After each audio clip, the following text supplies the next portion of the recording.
And who in their right mind would steal a donation jar that goes to a family raising money for a child who died in a house fire?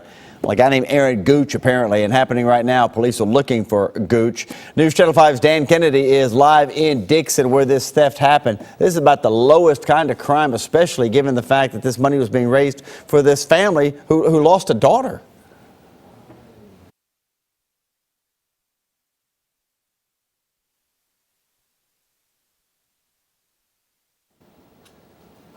All right, we lost the audio there on Dan. Sorry about that. Some problems probably with the weather over there in Dixon County. But the girl who died, named Nadia Garcia, she died last week in a house fire in Dixon County. And police say that Gooch, you see his picture right there, he walked into the Camino Real restaurant there in Dixon and stole the charity jar. They caught up with him during a pursuit last night in Humphreys County. However, Gooch got away. He did manage to bust. They did get Gooch's girlfriend last night. She's 24-year-old Courtney White. There's her picture. Surveillance showing the guy walking into the restaurant. Here it is. And there's the jar right there on the counter.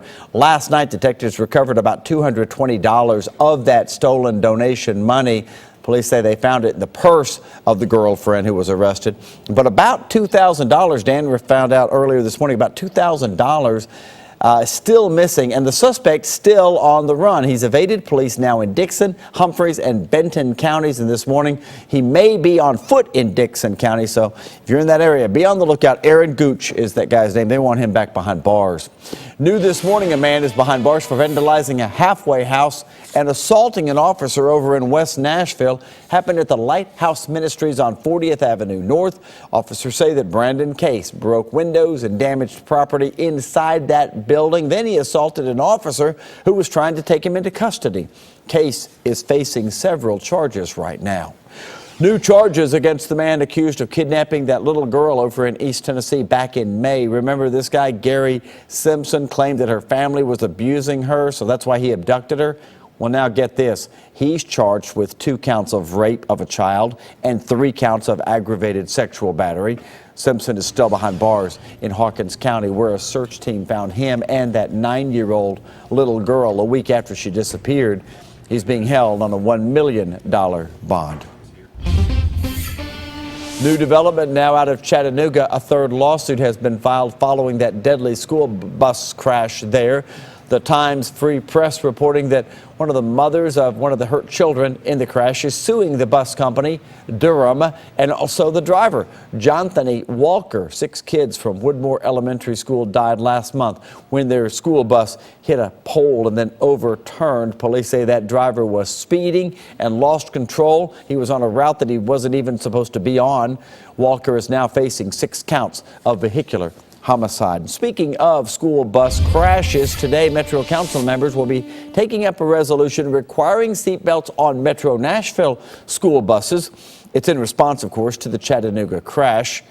The resolution requests that the Board of Education change its policy and require all buses to have seat belts. All they can really do, though, is ask. Following the crash, you may remember the head of the National Highway Traffic Safety Administration said that 3-point seat belts, like the ones we have in our cars, should be on every school bus across the country.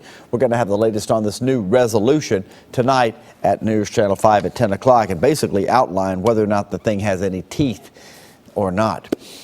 Wildfires in Sevier County left a trail of destruction and death. 14 people lost their lives, 134 more injured, and about 1,700 structures were either damaged or destroyed.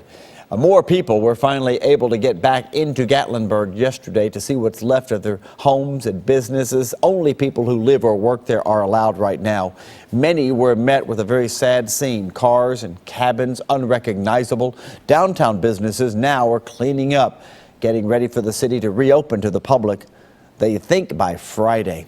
In the meantime, the fires wiped out a lot of businesses, and that has made for hundreds of people filing for unemployment. Many of those people were working at the hotels or restaurants that burned down. So far, 800 people have filed for unemployment across Cocke and Sevier counties. Many homeowners are returning to Gatlinburg. They're not finding anything except ashes. News Channel 5's Jonquil Newland revisits with a local couple who could only watch helplessly while their Smoky Mountain home burned to the ground.